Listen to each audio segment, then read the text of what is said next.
Bateh ijekno kabar sepasar.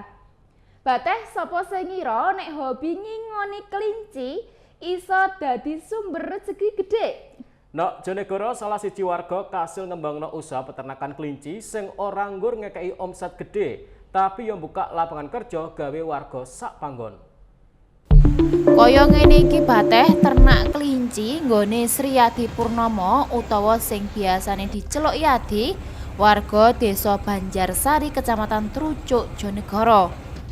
Teko hobine kawit taun 2018, saiki Yadi iso ngembango ewonan kelinci nok kandang modern karo resik.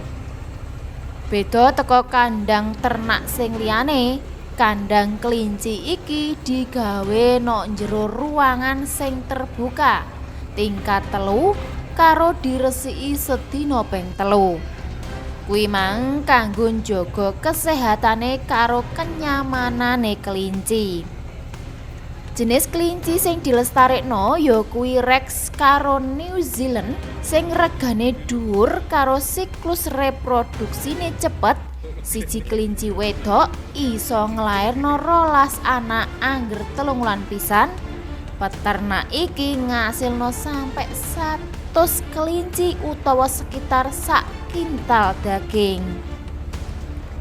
Usaha iki gak kur ngasilno omset, tapi yo ngekei penggawean nok puluhan warga sekitar kono.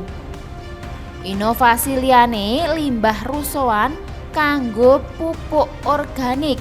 Sauntara kuwi uyohe diproses dadi pupuk cair karo pestisida. Pakan kelinci kuwi yo diproduksi dhewe teko bahan-bahan lokal sing digawe dadi pelet bergizi. Teko hobi sing seneng dilakoni, Yadi kasil ndadekno dadi sumber rezeki karo manfaat kanggo lingkungan sekitar kono. Samsul Alim, JTV.